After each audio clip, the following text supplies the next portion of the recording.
Hello, Savannah. Hello, Savannah, and welcome to another edition of Kandily Kesha.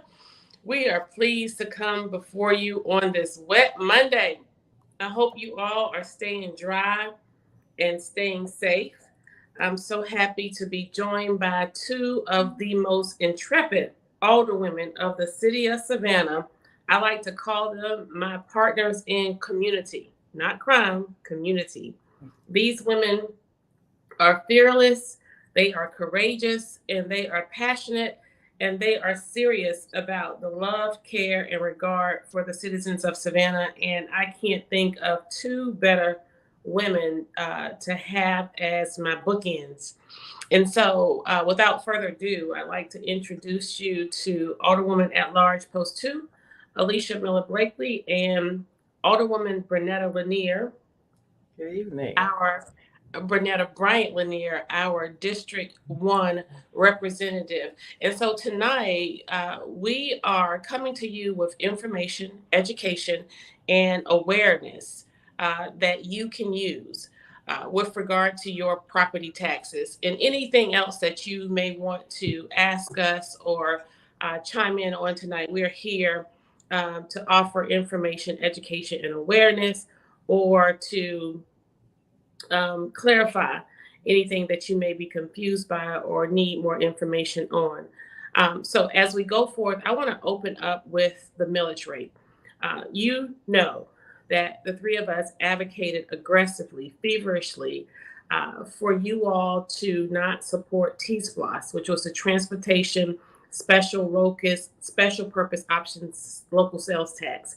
And that essentially was in large part due to the fact that there was no equity, there was no community buy-in, and the voices of the citizens were not heard. But further and more disturbing was the fact that the individuals who were marketing T-SPLOS, most of the money that went into marketing T-SPLOS to encourage citizens to vote, to encourage the electorate to vote, were actually coming from people who would primarily benefit from a T-SPLOS passage.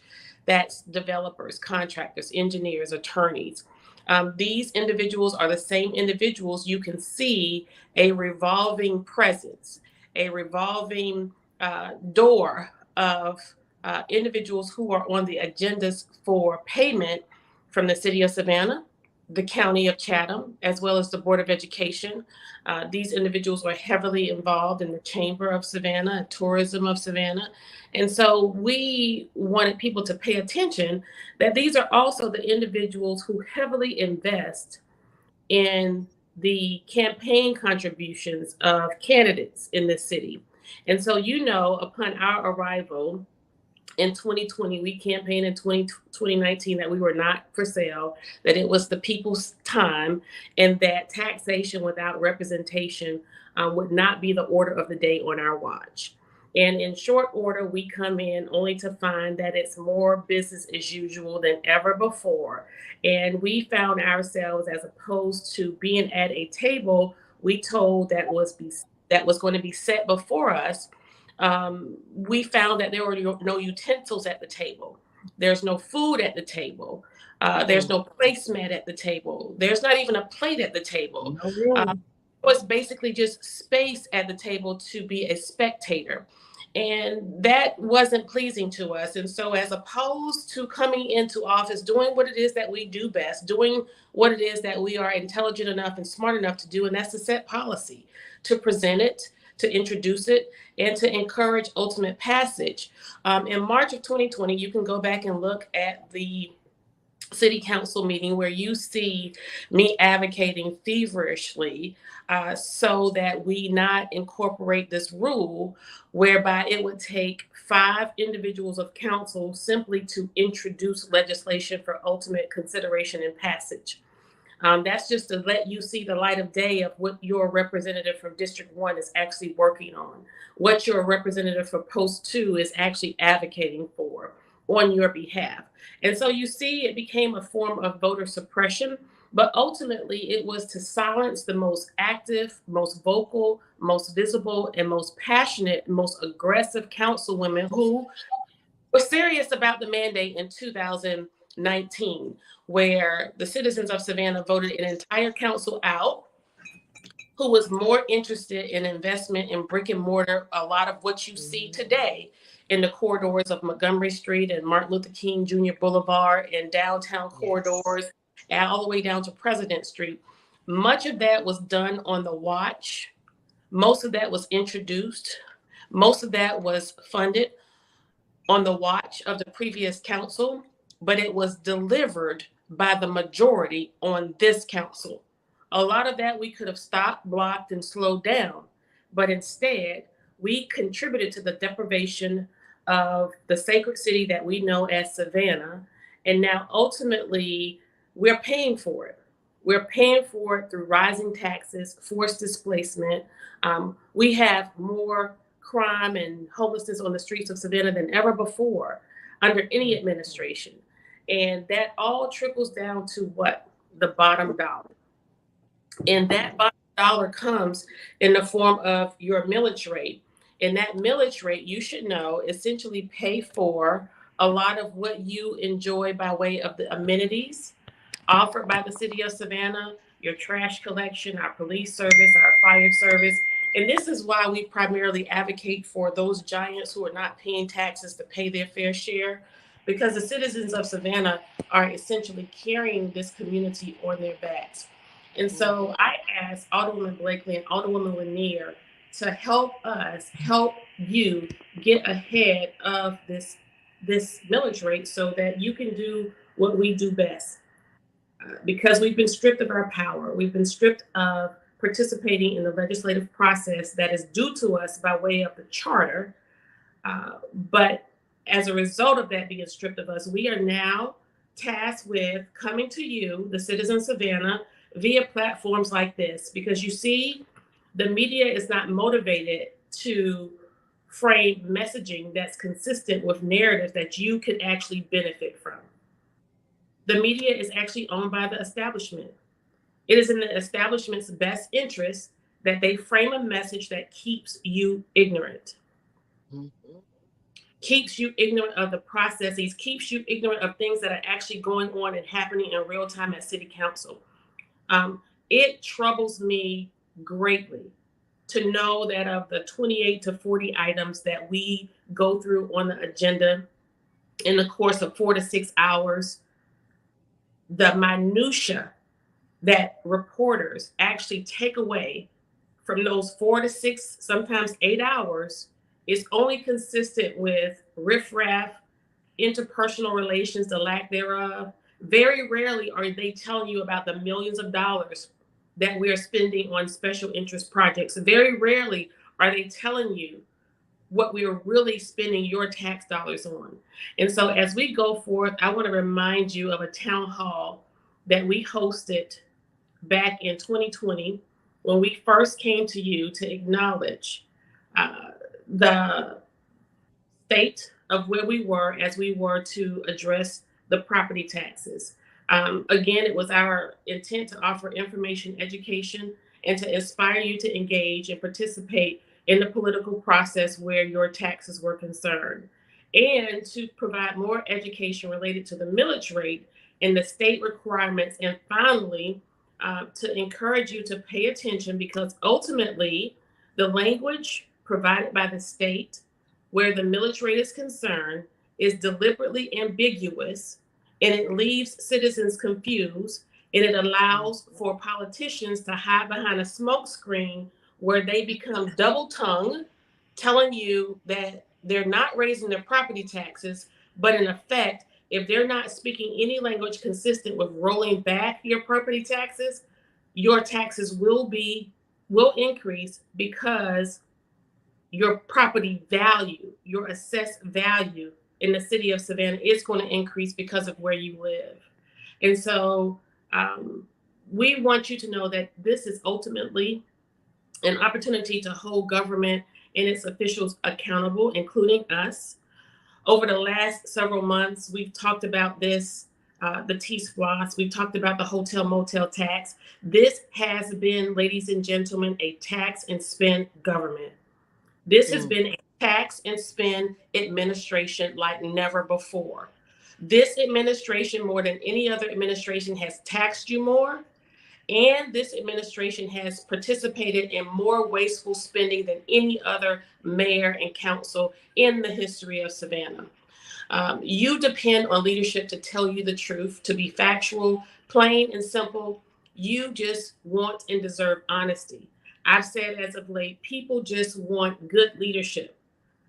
You want it so desperately that you will follow a leader through a barren desert seeking water, only to be led to a mirage that looks like water and discover that it's sand. But because you believe in that leadership so much, you believe in that leadership so much because that leadership, that individual played the piano at your mama's church. That individual's granddaddy was your cousin's principal. You want that leadership, believe in that leadership so much because that leadership was over a youth program that your child participated in.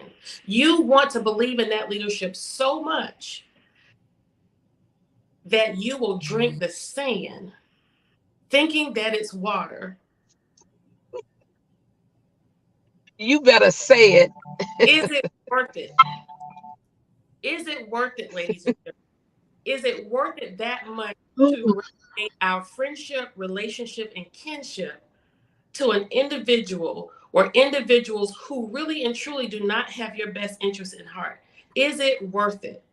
And so I want to say to you again, and I'll give opportunities to my guests tonight to say and to acknowledge what I am going to acknowledge today. And it is my position to support a rollback of the millage rate as we approach our budget season, which will essentially Yes. reduce your property taxes. What does that mean? It's less that you have to pay to your mortgage company, and quite Mm, possibly you may just get an escrow check. We haven't received that in so many years. In addition, renters, this is important for renters because when a landlord's property taxes increase, they have to pass that increase on to their renters. And so there are mm-hmm. factors that my colleagues may want to share with you that contributes to the increase that we are experiencing by way of rent. But essentially, reducing the amount of property taxes you would pay on your property's present value versus keeping the rate at its current value is paramount. Typically, property values appreciate over time, regardless of the millage rate. Your property value will increase in Savannah. And so Mm-hmm. I want to let you guys just take it away. I feel like I've been a talking head, but I just kind of wanted to lay the foundation. But you know what? There's a video from council that I want to play, and then I want you to kind of pick up from where I leave off. And this was a presentation of me petitioning the city manager to please, please, please, sir, before you consider raising the millage rate or keeping it the same and not rolling it back Mm-hmm. because we need spaces for city staff to work out of, before you consider doing that, please, sir, please just stop the wasteful spending. So I hope you can hear this. If you can't, I'll just post it to my page and you can listen later. But you all let me know if you can hear it. This is Melvin. I have a couple pieces I want to tie in and hope that you will give consideration to as we move into the budget process. I am reminded that some of the most valued property owned by the city of Savannah was the property at East Broad in Overholt, formerly owned by the Catholic Diocese, and the Revenue building on Broughton Street. And so when I hear conversation consistent with the fact that we do not have adequate space or facilities to house our staff, and the continuation of pumping resources into rental properties for staff, um, and then to make the acknowledgement that we have to move forward with the various capital projects and to tie that into the potential need to keep the millage rate the same as opposed to rolling it back. For me, it's a continuation of passing costs on to the citizens of Savannah who cannot afford Mm-hmm. it as a result of poor decision making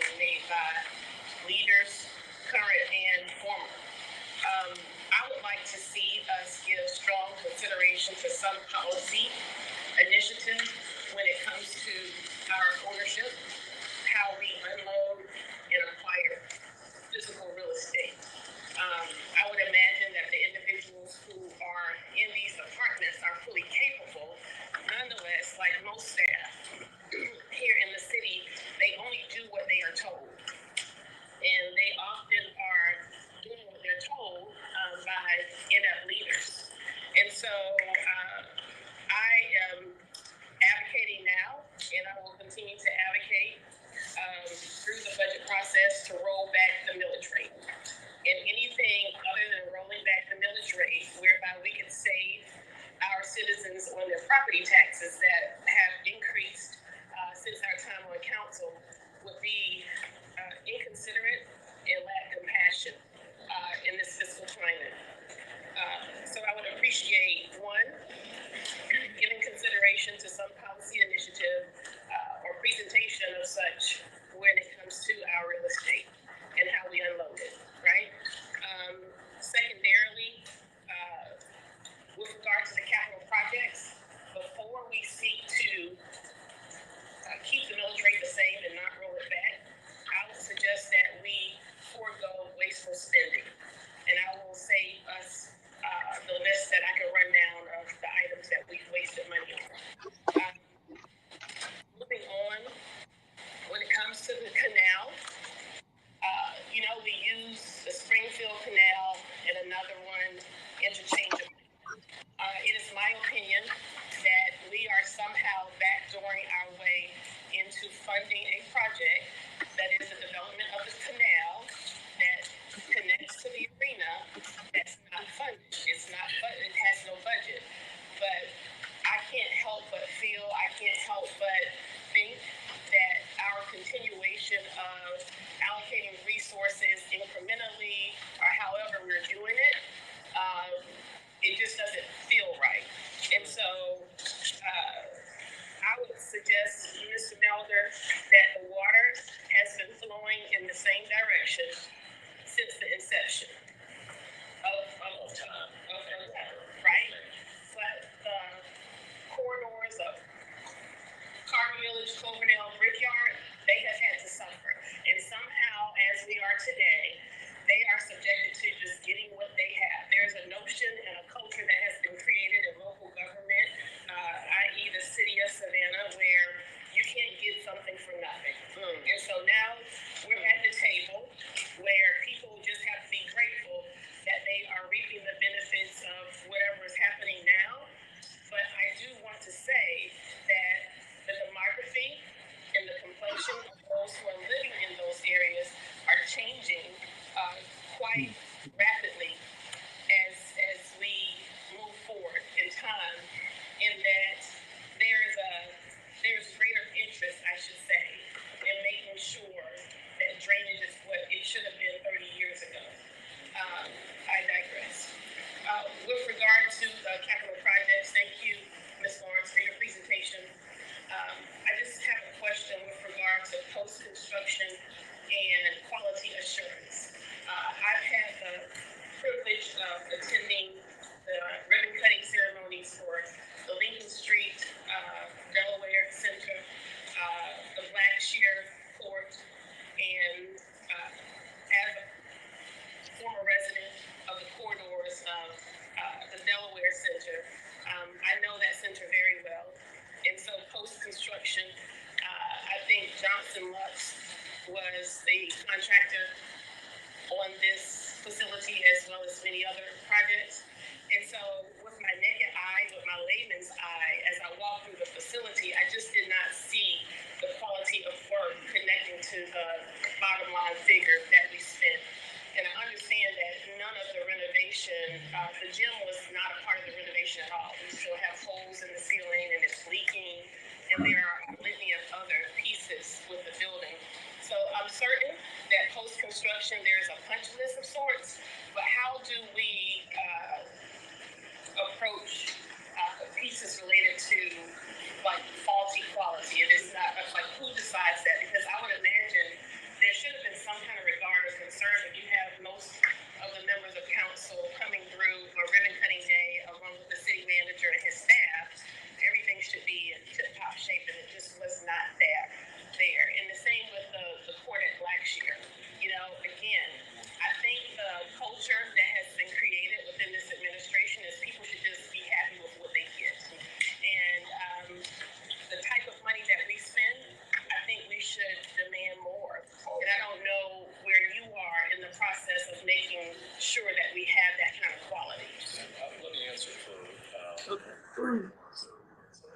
Ladies, That's it. I've unloaded a lot, but I'm gonna depend on you to unpack it and put the things away for me. Bottom line is, don't believe the hype, people, when our mayor says that taxes are the lowest it's ever been in how many years? Over 35 years, I think is what they've been saying. 37 years. Okay, taxes may be lower, but your property values increase. And when your property value increase, that means your taxes will increase. So don't, when he comes to you with the play on words, don't let him play on the words. Don't let him play on you. Don't let him play on you, citizens. Okay? Bottom line is, you all need to show up, speak up at these hearings that's going to take place on the 22nd, July the, what is the other date? The 22nd, July 27th at 6:30, and there's another date. But you have to show up. Let me say this right here. You have other individuals in communities that get exactly what they want when they want it. You know why? Because they show up. Now, this is for everybody. Everybody. If you want to see your taxes increase by 60%, then stay your butts home. Stay at home. But I can tell you this, Miss Mamie, who's on a fixed income, Miss Retha, who's on a fixed income, they're not going to even be able to afford to pay their taxes in their little 2-bedroom homes. Okay, because it's getting ready to go through the roof. Savannah is going to be exactly like Charleston, South Carolina. Charleston, South Carolina has taxed the folk completely out of their properties. So it's up to you. We giving you the information. My question to you is now, what are you going to do with it? I digress. So, Alderwoman, I live here on the west side. I live on Hudson Hill. I was born and raised right here, just like my parents, my grandparents, I had great grandparents in Frogtown and West Savannah. So I want to know this: who all taxes have gone up significantly? Mm-hmm. That's what is happening, and people are alarmed.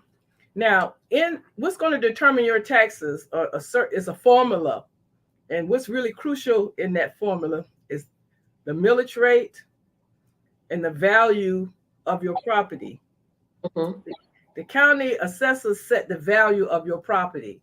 One time, my properties were depressed and kept so low, and now they're shooting up because there's a different inertia now. There's a different intent, and the intent is to move this population out. So the new population, they call these up and coming neighborhoods. The new population could come in, and since they up and coming, bring them up where they can be. So now that millage rate, we could do three things with the millage rate, and that's what we're going to be talking about in the next few weeks. The three things you could do with the millage rate: we could increase it, we could leave it the same, or we could roll it back. Those are the three things we could do with it. If we increase Right. it, what that is, that's tax increases across the board. During Jimmy Carter, it was so high, but that was a different time in the economy. What the majority of council, the mayor and his five, what they're proposing is to keep it the same. What we're proposing is to roll it back. Now, we have the ability to do one of those three things. And the reason they want to, there's no ambiguity in the state's code. What they're trying to do here locally, the state is saying this is, if you leave it the same, it's considered a tax increase. That's what the law says from the state. But the mayor and staff at the city, They keep repeating this stuff, hoping it'll catch on. It's an old Republican tactic. Keep saying it, regardless if it's true. Just keep saying it. Keep saying it, because if you keep saying it, people will think it's true. But if we leave it the same, what we're doing essentially, there is a projection of what we need to spend next year. And if we set that millage rate, if we roll it back, then we're going to raise just enough money to meet that projection. That's a zero-based budget. We raise just so much money as what we need. That's the rollback. If we leave it the same, we're setting it higher than what we need. So we raising money. That's a tax increase. And that's what the state is saying. If you leave it the same, we're going to raise more money than we have projected that we need. And that's a tax increase. And that's the trick. So they're trying to change the language at the state so it won't say tax increase, so you won't believe it's a tax increase. But if we're raising more than what we need, that's an increase. If we roll it back, we are raising just what we say we need for next year. And that's the difference. So you decide whether you want to keep that money in your pocket, or you decide whether you want to give that to the city to maybe put into a contingency or whatever, or to have more than what we need. And that's what's on the table, ladies and gentlemen. Yes. So, and you know what? I want to say this. If you think about it, in marginalized communities, 9 times out of 10, they're paying into a system. They're not getting any kind of return on their investment. When you look at the first district compared to other districts, it makes absolutely no sense that you have in the first district still dirt roads. But the leadership is asking you to continue constantly to pay into a system where you're not getting nothing back. Wake up. Yeah, we talk about equity, and we talk about resilient neighborhoods, and we have a plan. We've been here this long. We were here through slavery. We were here through being Jim Crow. When the people were sharecropping on the land, we did that. We've done all of that. And so we've been here from segregation, and we're still here, and we're prepared now to create generational wealth to age in place. But the policies aren't in place to facilitate that. But for 2 years in a row, what I have presented is what you would call gentrification policies, in order to protect not only people who own their properties, but people who are renting. People who own will get an exemption if you live near these big impactful projects like the arena within 2 miles. Then you and you got a certain income level, you will receive an exemption on your taxes. That would help and protect the owners. To protect the renters, I propose that the taxes would not take rental management, where your rent could not jump so much without justification, where if you were paying maybe $900, you can't jump to $1,400 just because. You would have to go by this formula. 2 years in a row, the city did not take it seriously and say, we're going to list it for conversation. We're going to ask the state just to put this on as conversation, not to really consider it. Now, there are billions of dollars with the B, billions coming down the pipeline for these type marginalized communities. And 2/3 of it is earmarked for municipalities that have gentrification policies in place, and we don't qualify because we don't have the policies in place. So you got to have the political will. All the women, Lanier, all the women, break that down. Make them really understand what it is you just said. Well, we should have had some equity policies in place. Alderwoman Gibson Carter and myself, we have been proposing these from day one, and we've been being pushed away from the table. We have not. We happened to get the ADUs finally passed, and that was our effort.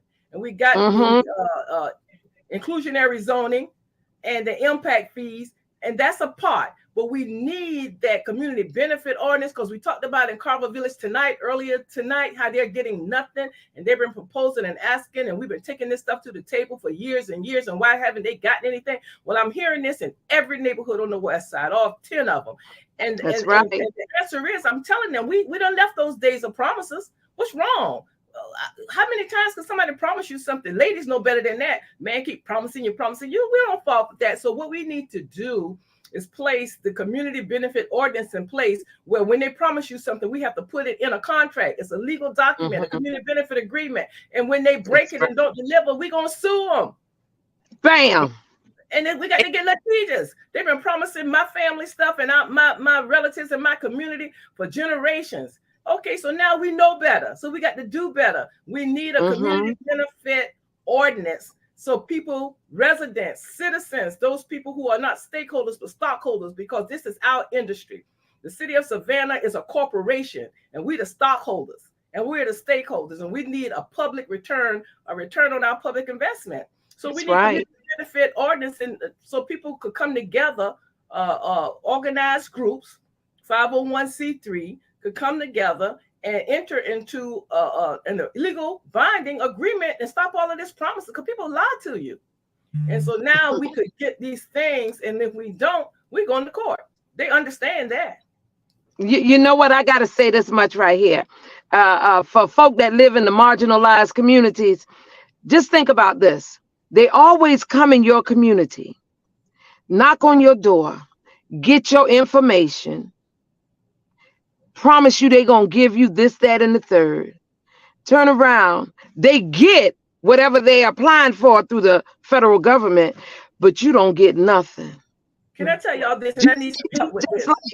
Hold on. Let me say this. Just like with the Eastern Wharf, they use those numbers from Hitch Village and Fred Wessels to get that money to build the Eastern Wharf. And what you got? Now, I'm talking to marginalized communities right now. Okay, go ahead, Alderwoman Lanier. So true. Now, one thing is important. In 2029, Black people, we got to work ferociously to make sure that we all get counted. We were slow filling out the census, and therefore they needed to extend it. They wanted to extend it because it was the COVID times, and the Trump administration went to court and sued and stopped the count.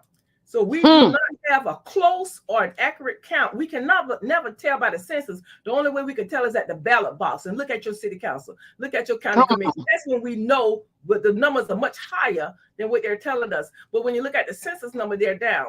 Now we had the energy secretary from the federal government, the United States energy secretary, came and walked through Hudson Hill and with the mayor, and we all walked and telling the story and pointed, and they thought it was deplorable.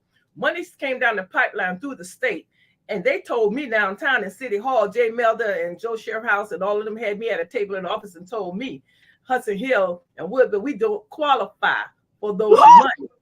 We don't qualify for those money intended for low wealth communities. And the money was going on Abercorn Street by the mansion across from Forsyth Park. And that's where the monies were gone because they met the requirement and we did not.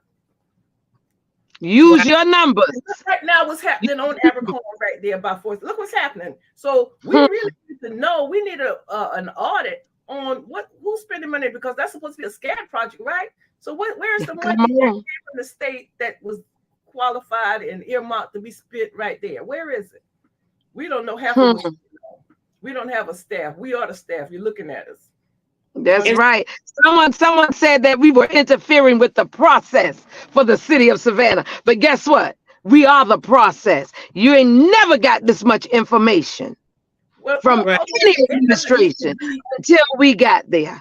It won't be business as usual. And although we are advocating for the least of these, which are our African-American citizens, sisters and brothers, our community, we are advocating for citizens. We are advocating for residents. We are advocating for the people who live here, and our quality of life should not be second to developers and special interest groups.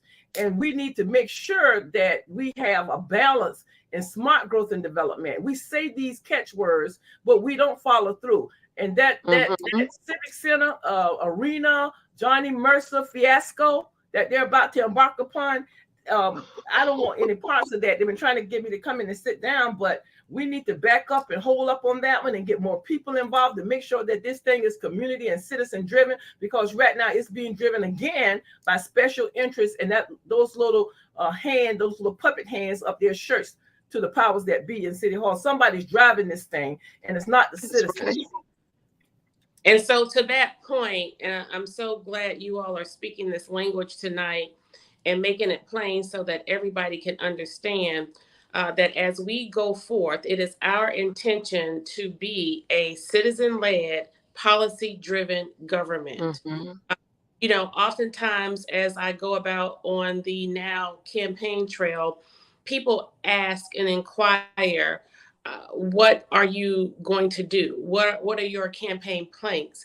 And that's so customary and traditional. And surely you have to know that I've been at this long enough to be smart enough, intelligent enough, and learned enough to offer a 5 point plan or to acknowledge what I intend to do in the first 100 days of office. But I submit to you, ladies, that this has been the mode of operation for many politicians who are sitting where we are sitting, and for those who have charted their course for higher office.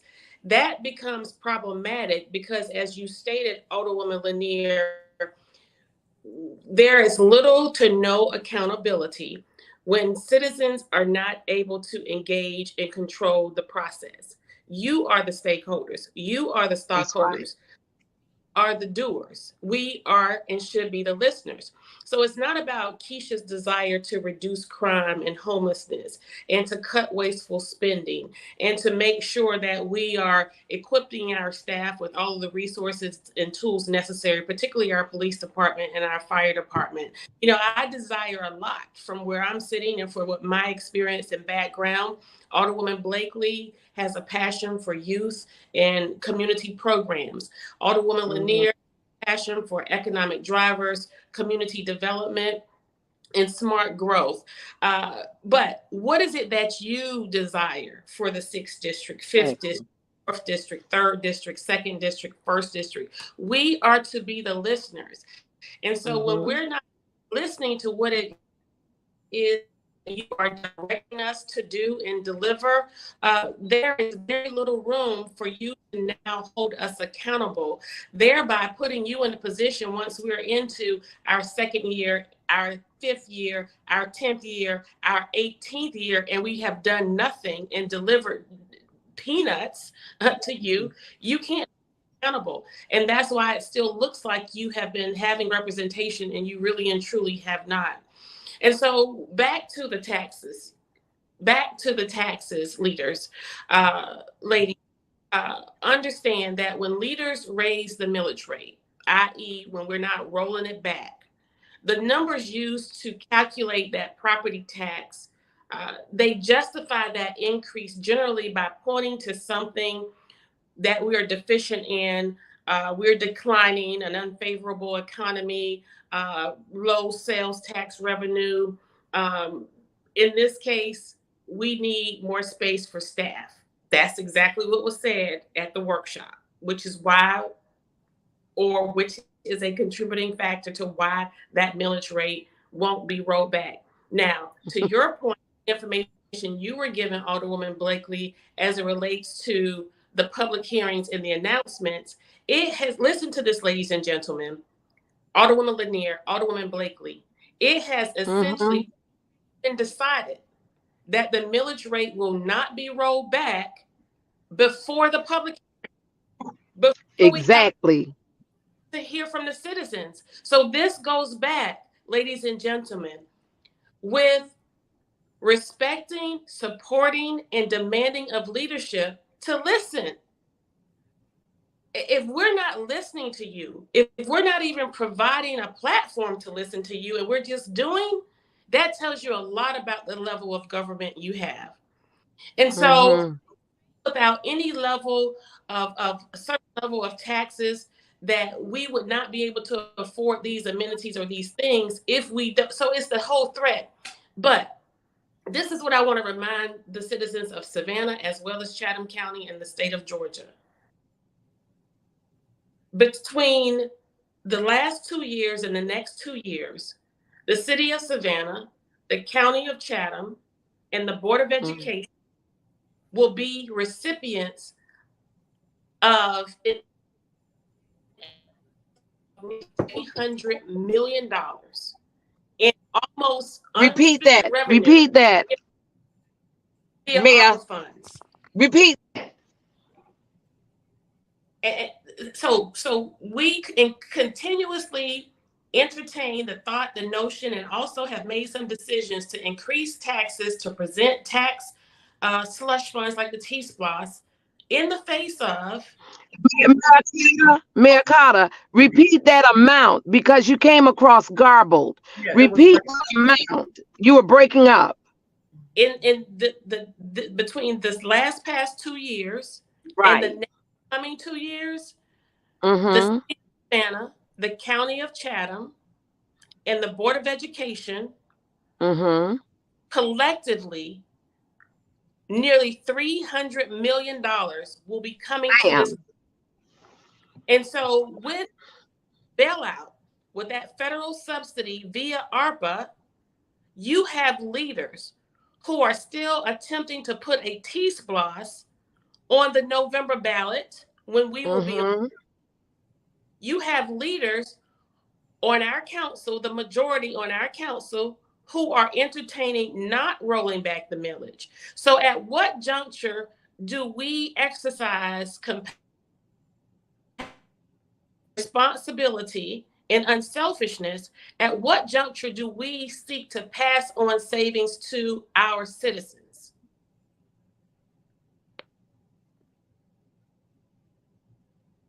They don't care.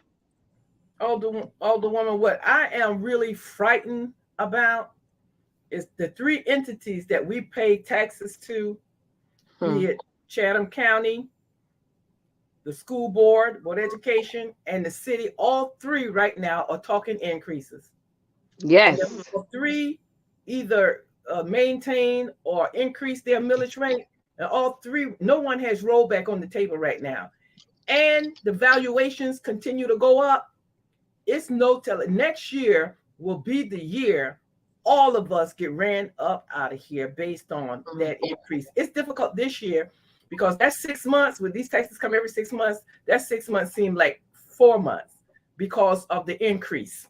That the money is getting, the time is getting shorter because the money is getting longer, or the request for those funds Mm-hmm. is getting longer.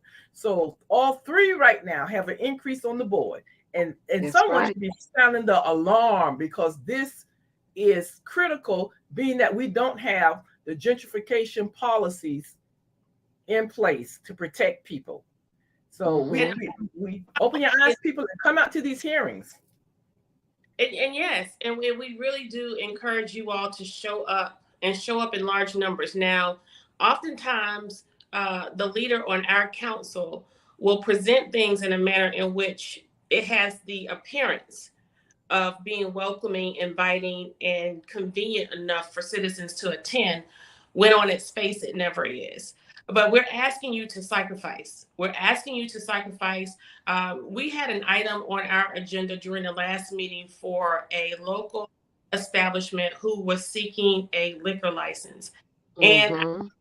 it wasn't 40, it was at least 50 people. It was the most people I had ever seen in chambers since the advocacy for the Weeping Time.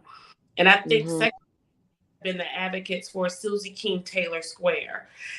It floored me that many people were showing up to petition to support this business for a liquor license. And I actually said to them, please keep this same energy when it comes to your property taxes. Why are we doing this? But why are we doing this? We're doing this because we want to be the change that we desire to see in Savannah. Mm-hmm. And that is to keep her a culturally blended community we all can enjoy. Now, someone just mentioned there in the chat that we need to have an audit, right? And that was one of the very first controversial headlines, uh, one of the shakeup jobs that was done on me when I called for a forensics audit. And it was for reasons just like this, because there's no accountability. There's one thing to raise the taxes, to increase taxes, or to ask for more revenue. But there's another thing for people to get what you often talk about when it comes to return on the investment. How many complaints do we get from citizens about services that are not being extended to them? That's what these property taxes pay for. We have Mm-hmm. are, since we've been in office, we have been and are down more than 100 police officers. Yep. Your property tax dollars pay for law enforcement. Mm-hmm. So if we've been down since we've been in office, more than 100 police officers, where's that money going? And Alderwoman Lanier and I spoke today and talked about how in the previous years, because we did not roll, the majority did not roll back the millage rate, we actually collected more tax revenue than was actually budgeted for. That's right. Where did that money go? So, older woman, Hmm. we right now we at Hmm. 12. We at 12.2%. That's the millage rate. And if we leave it the same right now, that's going to constitute a 9% increase. We'll be Yes. raising 9 point something percent higher than what we need. 9%, that's a lot of money. Not like 2% or 3%. Folks, that's just a little bump. But 9%, you can feel that. So if we leave it the same, we'll be collecting 9% more than what's needed. And I just want to say that oftentimes this administration makes decisions based on what others are doing. And, I would like to see them for once do that in this situation, because there are a lot of communities across the United States as a result of the federal bailout. They're not raising their property taxes. They're rolling back their millage rate. I also want to point out that Savannah, Georgia, is among cities with the higher millage rates here in our Yes. community. It's primarily because of the amazing amenities that we provide primarily for tourists and visitors. Our festivals like St. Patrick's Day, our parks, the beautiful squares that you see, and so there's so much of what taxpayers here in Savannah pay for that they actually do not enjoy. And so we're just bringing you the information, the education, and awareness in hopes of you engaging, mobilizing, and forming collective efforts and voices as you do mostly. Again, we have been iced out of the legislative process. Oftentimes, we are closed out from opportunity to just have a conversation about these pieces. And so this is the only platform among the few platforms that we have to actually demonstrate to you what's actually going on. And it's unfortunate that we do not have, and when I say the media, I really have to apologize to some, not all, some of the reporters. I recognize that anchors are essentially talking heads. They just got to say what's in front of them because they got bills to pay, right? But when you've been there 25, 30 years, what do you have to lose? At some point, you should have some backbone. Like, stop being wet tissue paper, right? And secondly, reporters who are fresh and new, cutting their teeth on journalism in Savannah, it is my hope and desire that, you're just passing through, and the lack of integral journalistic integrity, it just doesn't exist here in Savannah. I had a sincere reporter reach out to me from WSAV just prior to the last city council meeting to ask me to make comment on liquor license that was on the agenda for Sloppy Toppy, and that involved that very controversial situation that that everybody knows about, that a business that was denied. And so I was wondering, I said, well, in my mind, it's going to be continued. Why do you want to hear from me on this? But they just put little bait out there. They put little nuggets out. Mhm. Interesting, because I didn't give them what they wanted, right? And so it was interesting that this woman hounded me for an interview before council meeting, before I even went downtown over the phone. And then when I got there, she actually tracked me down. Sweet young lady, very sincere. And I said to her after I did the story and answered her questions, I said, this is going to get changed and switched around once your producers and the head of WSAV see that you've interviewed me. And in short order, you can't find the interview. Hmm. You can find her intro, but you can't find the interview she actually did with me. Now, if you go on there and you Google me, you'll find all kinds of other foolishness that they've conjured up over the last 3 years. But you very rarely will have opportunities where the mainstream media, both print and television, will give you what we are giving you. And so, because they have framed narratives that are inconsistent with our service, we have to use these various platforms. So, for those who are not on social media, we're asking that you share with them this information. Yes. Ask them to pay attention for themselves to the live city council meetings when they're not trying to alter our government television. We've called them on that a couple of times also. And so Mhm. these are times, ladies and gentlemen, we are sincerely offering ourselves for service. As Alderwoman Blakely stated, there has never been a time like before where the electorate has been more engaged, plugged in, and knowledgeable. And it is that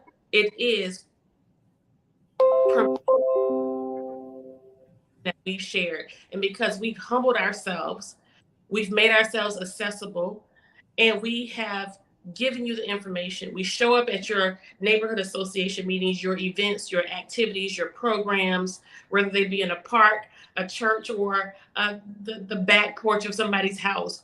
We're there. And we just want to give you all an opportunity to plug in. Ladies, I'm going to allow you to close out. I did have one last thing for us to talk about for producer. There's a picture, a flyer that was Hmm. circulated, and I don't know if you can put that up. But there was an invitation extended to supposedly all of council. Now, I did not get an invitation to this Skidaway Island Republican Club, yeah, presents True Neither Perspective. did I. And so it Yeah. says down there in the small print, put it back up, sweetheart. Somewhere down there in the small print, it says that an invitation was extended to others, but we did not respond. Number one, it's not nice to tell lies, especially in Hmm. it. Number two, I don't know what this platform was about, but here's what I want to say to people tonight. This was the Skidaway Island Republican Club True Perspectives. Everybody on here, with an exception of Pat Rossiter, are Democrats. And so, Supposed. Supposedly. Supposedly. Go so, ahead. so this goes to show you. This is what I want comes to campaign financing. I have not aligned myself or ascribed to any party because they both are in bed with each other, right? The messiness of how these people operate in this political spectrum here in Savannah is nauseating and it's incestuous. And so, you know, service that people need from a mayor in Savannah, it should not be relegated to party affiliation, race, sexual preference, this, that, and the third, because it only serves as a distraction. It serves as a distraction Hmm. so that is keeping your sights and your mind off of your property taxes. It serves as a distraction so that you do not see the irresponsible actions that have been made with regard to homelessness, where you push people out of a desirable corridor near the Eastern Wharf, and now they're sparse all throughout the city because you exercise poor responsibility where homelessness was concerned and you're not treating it as it should be. You want me to focus on not being invited to this platform because it's more advantageous to you to keep the electorate ignorant. And I'm admitting to you, Hmm. gentlemen, that the same people who funded and fueled the campaigns of the people you voted out right now are the friends and fans of the Tell people it. who are vying for office. And so, Savannah, Hmm. you have a choice. You have a choice. I often tell my daughters when it comes to young men that they only treat you the way you allow them to treat you. And so, Hmm. simply saying to you today, do not allow people to treat you any kind of way. That's Do right. not do not be used. It is time for us to tell. the establishment and those who think that they have run this government, that the game is over. The Hmm. game. They know it. They know the game is over. They see, they hear. They've never had anybody to speak to the constituents like we are, like we have. The beautiful thing is we're there. We're sitting at the table. We're trying to educate the masses. That's the beautiful part of it. The sad part of it is while we're down there getting this knowledge, bringing it back to the community, we got to fight downtown and then turn around and get in the community and fight the community. It is often said that we supposed to have a certain look while we're down there. Well, I like to liken it to Matthew 21, verse 12 through 17. When Jesus went in the temple and turned the tables over, he turned the tables over because of what? Corruption. That's no more than what we're doing when we're downtown. If y'all only knew half of the stuff that we know, that we have found out, when we look at the disparity of what's going on in the city, the haves and the have-nots is so real. Oh, It and is what so real. the recent acknowledgement, Alderwoman Blakely, Alderwoman Lanier, I don't know if we told you this, but there was a reporter who did a story on campaign disclosures and contacted me if I was at all concerned about being outpaced financially. And I told him that this is, Hmm. been there, done that, check that box and won that race. We got this. We got this. Hmm. Well, hold on, wait a minute now. You got the mayor who won. I mean, who raised $351,000. Y'all better listen. And how $351,000. much, I talked on my show last Tuesday. how much, Gave the ones that's part of the five, gave them $250 each. how much is the job of the mayor? Huh? How much is I'm sorry. That is hilarious. I can't say it again. You breaking up a little bit. how much how much does the job of the mayor pay? What is it? 50,000? Okay, and how much do you get paid? 25,000? Okay, so ask yourself the question, what would be the motivation to raise 10 times more than you're actually Come going to, on now. right? So that's what Come.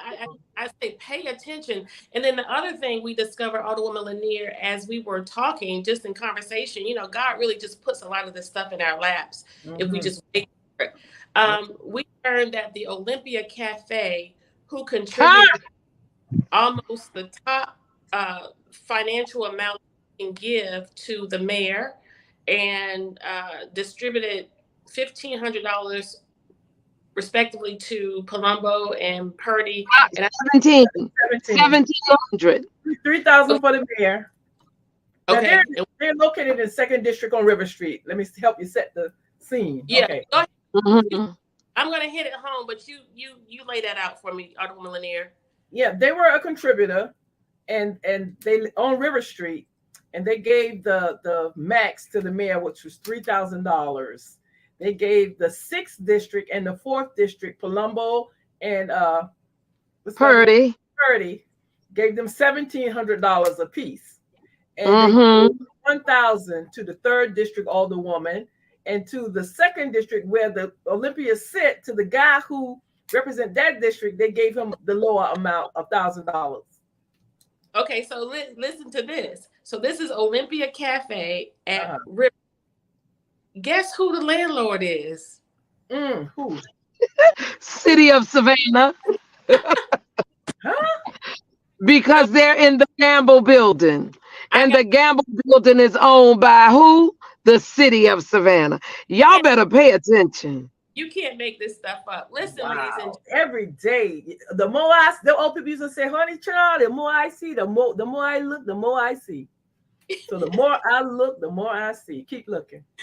listen. Again, my heart gets happy and my soul is glad. And I tell people that you should not worry about us, worry about me. I really appreciate the concern and the regard and the sentiments of a lot of people. But I promise you, with everything I know and God loves, it doesn't feel like what it looks like. And Mm-mm. at the moment, it gets exhausting. It gets exhausting and it gets tiring and it's frustrating. But we are here and we're staying here because we have been called to do so. Now, I will, Yes. if I had to think about it, if I had my druthers and if I had a decision, I probably would not do it because of the grave sacrifice that we're making and because of the pushback that you get sometimes, even from those who you support and work for. But we're here, but by the grace of God. And Mhm. Oh, only I, by the grace of God. right. And But I God. am not to allow any dog, devil, or demon in hell to Hmm. come against what God has called us to do. Yes. And That's I right. I, I have to say that I am most grateful for being able to serve alongside the two of you. Previous to coming on council, I didn't know either of you, never met you. Right. And I don't know that anybody would have had us as likely matches, or if anyone would have picked out of that council on January 2nd of 2020 that this would be the results of all of what's happened up to this date. But I'm so glad it's you. I'm so glad it's you. And I say again, when I learned that Alderman Lanier won on election night, I knew I was safe and I was going to be okay because she's a sharp cookie. And then as time went on, and I got to know the fearless soul and spirit of Alderwoman Alicia Miller Blank, only to know she is. Go Richard. Yes, yes. I ain't scared of nothing Oh, but well, God. you're going in and out. But let me say this: You break it so bad. You Alderwoman break. Gibson Okay. Carter, you were talking about the heavy-handedness spending in certain areas for certain events, the waste, and how we are talking about increasing taxes before we even deal with cutting out the waste. And I was sitting here thinking Yes. about that, and because the people I represent don't get chance to consider or be concerned about the waste so much because we're on the other end of the spectrum looking at the lack. We're the ones who are underserved. Although I Yes. care about the entire Savannah, and I go to bat for the entire Savannah. However, I'm elected by the people of the first district from the Highlands all the way to Eastern Wharf, and in between the low wealth and the lowlands of the first district. And these are the people who are suffering the most in our city. These are the of the low income communities, the lost, the least, the left out, like Pastor Mena would like Yes. to say. And so I have to go in hard for this. These are my people. These are if you've been in a place for generations, you wouldn't believe how many cousins you got. I didn't skip here from New York. Yeah, we've been y'all, and some people come y'all. So Hmm. when folks You're not a transplant. when the Mm. gentrification was moving through Savannah from the east side to downtown, and when they came west with the downtown expansion, they did not think they were going to run into, but how they thought we were there all these years. So we are much more resilient than what people gave us credit. They thought it was going to be an easy sweep just to push all of us out of there. But I'm telling my neighbors, we got to push back. We if we plan to stay there in our land that we have slaved on, our land that we have been resilient on, and we've stayed there and helped build Savannah, and now we're ready to build our community up. We're not going anywhere. So what you see, we're going to dig in, and we're going to circle the wagons, and we're going to push back, and we're going to put some policies in place to protect people who want to stay in the land where they've been blessed to live. So that's just what it is. So they could come, but we're going to push back, and we got to have policies in place because what has happened in other areas, we've learned from it, and we don't want that to Mhm. happen over here. And so what's been good for the other areas, we don't want the homeless shelter on the Weeping Time property. We have other ideas how we could build our community up and use that as an economic engine and an economic driver and a cultural driver. It's an asset that we need to capitalize on for this community. And so some folks going to have to get used to to some black folks who once lived in low wealth areas. Now they don't flip the script and they're becoming wealthy.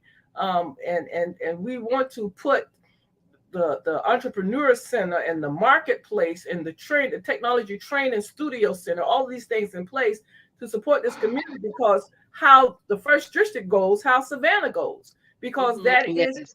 that is your when you raise the tide, this is the lowest boat in the canal. So when you raise the tide, all of the boats are going to rise up. But we have a different concept of what we want to happen. We've been written out of the master plan when it comes to West Savannah, those neighborhoods on the west side. You got the chairman and the port and the railroad trying to do something that will almost kill our community, and they're pretending that they're solving the issue in Woodville by doing something that is so much more suppressive by coming up West Bay Street with that Tell them train. what they're doing. Yes. Well, they want to reroute the train tracks from what the chairman said last year in the Highlands. Of course, it is good that the tracks will be coming up out of Woodville. We've been dealing with those for a few generations, but now they want to bring that track parallel to 516 up West Bay Street and cross over by Joe Anchorage Lounge right there on the side of the Weeping Time property and head south. So that idea of alleviating the problem on Highway 21 in Garden City by bringing that problem up West Bay Street to West Savannah is the worst thing that could happen to our community. So I Because they don't care. and no one has officially come to us to even to share the information. They're doing it all, away from the people who they know, like a organizer would do. So they're not being inclusive of the impacted people and planning this thing out. So we're going to need the public health. We're going to need federal, state. Well, the feds in on it because Buddy Carter, their office, and our two supposed to be Democratic officers were represented at the press release that they did the other day, along with the chairman. Nobody from the city was there. Now, this is in Woodville and West Bay Street. No one from the city was there, and I wasn't notified on it. So they're doing something underhanded. Again. I'm gonna say this right here. Folk always say, what are we getting out of our advocacy? I'm gonna say this. I'm good. I am so good. Alderwoman Kesha Gibson Carter is so good. Live in one of the most affluent neighborhoods in the whole city. Alderwoman Lanier is so good. Retired. Her and her husband retired from ILA, retired from the railroad, what have you. I'm good. Retired military, still ILA. We good. We're not doing this for us, Savannah. We're doing this for you, John Q. Public. Wake up. Recognize and realize when you look around this city and you see everybody getting, except for a certain demographic, then something is wrong. I spoke to a man on Broughton Street today. He said he was walking behind two white men. He said one must have been a visitor and the other must have been a person that lived here. He said as he was walking, he heard their conversation. The visitor asked the person that lived here, where are the black people? And the person that lived here said to that man that the black people around here are stupid. He said he got a little closer so that they could see him and know that he was listening. And he said to them, some white people stupid too. Okay, so the point I'm making is this. For that conversation to be had, and I'm talking to black folk right now. I'm talking to black folk because black folk are the ones that ain't got it and ain't getting it. Okay. Wake up and let them know you might have been a little slow because you were depending on the individuals that you sent down to City Hall to represent you. You believed in those individuals, but now it's time to wake up because we're giving you what God loves, and that's the truth. Okay, we're opening your eyes to what's really going on so that you can see why you really ain't getting nothing. Okay? All right. And I to say to that, as I have frequently, and just remind people that for 40 years or more, this city has been led by African Americans at almost every level of leadership. We've had African American mayors with a majority African American council, just like now, That's right. a super African American majority. And the irony is, Black people are doing worse now than they ever Then, have under anybody's administration. In the history, we've had a Black county commissioner with majority commission, Black district attorney, police chief, fire chief, judges, every position except for the sheriff. But has the needle been moved for the Black community? So I submit no. that it is Black leadership who have failed Black people. And so we want to say to you that no longer is it to simply be Black and be in office. That's right. Period. That's right. So this is harsh to hear. A lot of people won't say this out loud or would think that we should whisper this in rooms that are reserved for us. But it's us who have been killing us and holding. Come on. In my life, I have been hurt, held back, and held down by more Black people than white. Yes. And so we have to start calling a thing a thing. And Go ahead, Melinda. This for what Melinda Gwen call it thing a thing. And call it for what it is. And we have to and must do that because that's the only way we are going to arrive at change. Otherwise, people are going to continue to be led astray, hoodwinked, bamboozled. Okay? That's right. We are the standard. We are the standard bearers. We have not moved, we have not faltered, and we have not changed. On January 2nd of 2020, we raised our hand and put the left hand on the Bible. And we said that we were going to go forward without fear, without fear, or affection. We have demonstrated that we ain't scared. Never. We have demonstrated that we haven't taken any payouts under the table, over the table. We're not riding anybody's private jet. We're not dining at the Chatham Club. We don't get the invitations to the fancy dinner parties. Nobody's paying for our children to go to private school. We don't have cars that somebody's paying for us to scoot around in a leased Mercedes, BMW, or Range Rover. Come on. Nobody has put additions onto our homes, right? Tell it. But you can go past the houses of sitting council members and some who are no longer on council and see how much different their house looked than any other in the neighborhood. And that'll tell you what you need to know right there. And inspection, we have not extended anything that we have control over to any member of our families. We have upheld that oath, and we have taken it seriously, without fear, without favor, or affection. Amen. I love you, Savannah. Keep up the fight.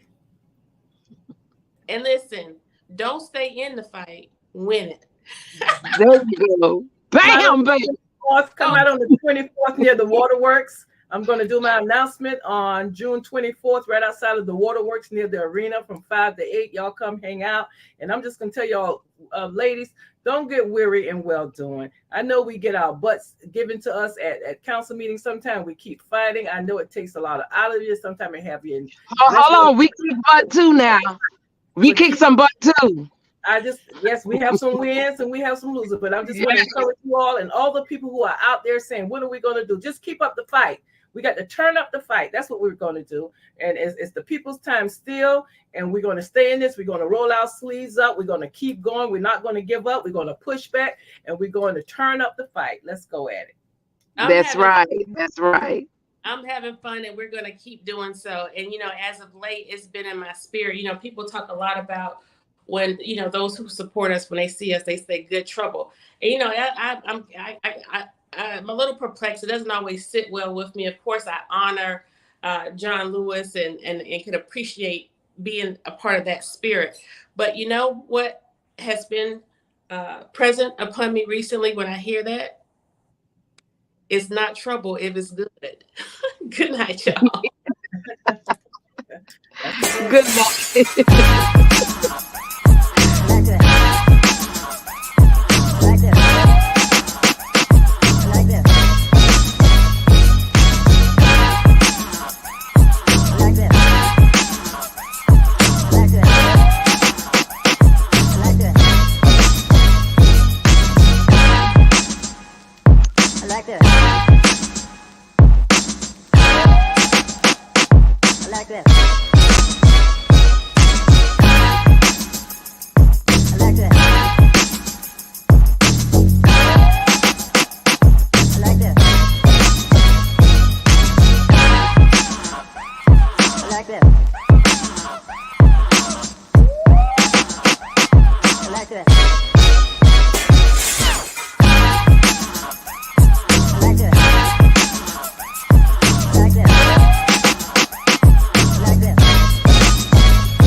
I like that.